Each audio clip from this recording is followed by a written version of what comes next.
Earth has one moon, or at least it seems that way. But our planet actually had two full moons about 4 billion years ago. The smaller of the two was named Theia, and it's believed to have been around 1.2 times the size of our current moon.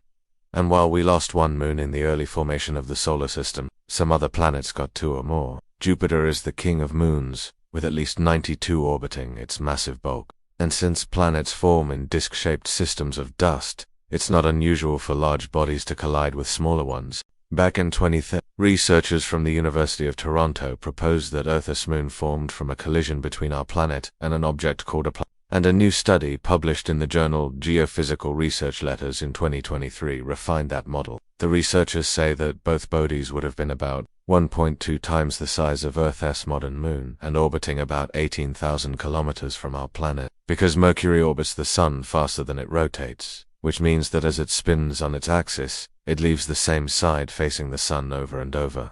In fact, Mercury rotates so slowly that a year lasts only 88 days long. Most animals need at least some light to find food and stay away from predators, so most life forms are active during the day and sleep at night. Without two moons, people would only get one lunar eclipse a year. Lunar eclipses happen when the moon passes between Earth and the Sun, and since the moon rotates the Earth roughly every 27 days, there's a lunar eclipse about every 270 days. So with two moons, there would be twice as many eclipses, meaning twice as many chances to blame on werewolf. And two moons would also give us twice as many supermoons. When a full moon coincides with the closest approach to Earth in the moon's orbit, it's not technically a scientific term, but calling the biggest, brightest full moons of the year supermoons helps drum up excitement, and more supermoons mean more excitement. But if there were two moons, there would be less darkness during the night. And since scientists think that Earth did have two moons at one point, it's possible that our planet could revert to its natural state.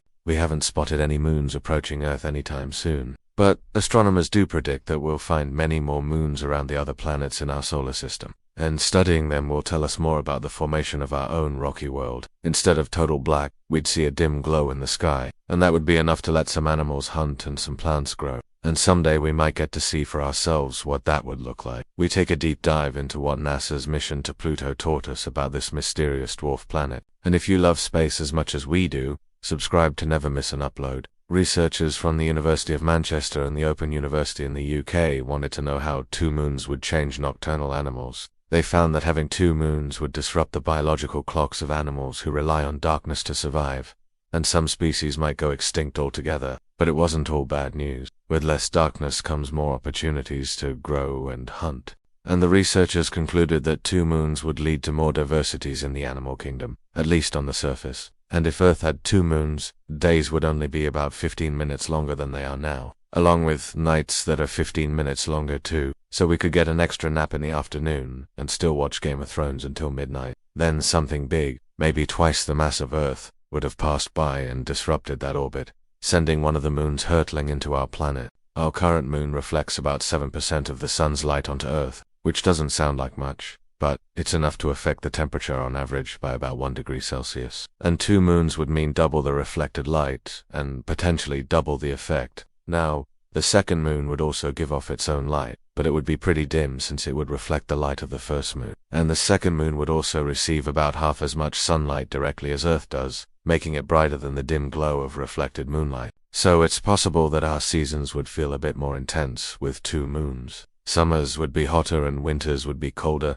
but overall temperatures would still be fairly similar to what we experience today. That impact would have left a lot of vaporized rock in the atmosphere, which would have eventually condensed and fallen as a meteor shower, and the other moon would have settled into the orbit we know today. Some of those collisions are big enough to leave permanent scars on a planet's surface, like the giant crater that gave us our moon. And the explanation was that they were filled with bubbles of gas that formed when the rocks rapidly cooled after being vaporized. Right now, the gravitational pull of the moon causes the ocean to bulge out on the side of Earth, closest to it, and on the opposite side, creating high tide. As the Earth rotates, those bulges line up with different coastlines every 25 hours or so, causing the water to rise and fall twice a year. But if there were two moons, the tidal range would be larger, meaning higher highs and lower lows. And research shows that the time between high tides could also change depending on where the second moon was in the sky. Two moons would also have slightly altered the length of a day.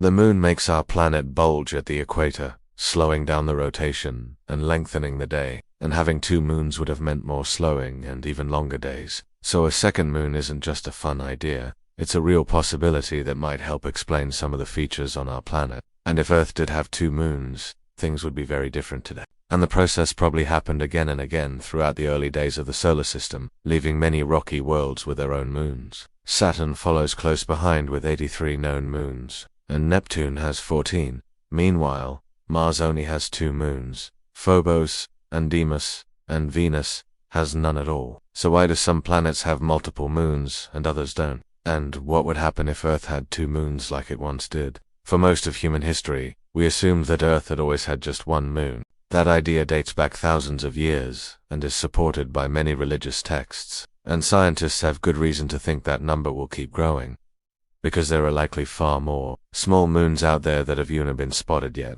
For example, Saturn's moon Atlas was only discovered in 2004, and 3 years later, scientists realized it had a tiny moonlet named Prometheus. So moons are out there, but the real question is, why do some planets have so many and others have none? For example, the Bible states that God created the moon on the 4th day after he made the earth and the sea. In the Quran, the moon is mentioned over 30 times and is seen as a sign of the power and wisdom of Allah. Native American legends describe the moon as a gift from the Great Spirit. But these beliefs began to change when Galileo Galilei discovered the 4 largest moons of Jupiter in 1610. And since then, we've found moons all over the solar system. As of 2023, NASA knows of about 200 moons across the planets in our solar system, with dozens more awaiting confirmation. Well, according to NASA, most moons form when a planet passes through a path of cosmic debris. But even though this is just a theory, astronomers can make a decent case that Earth used to have a second moon.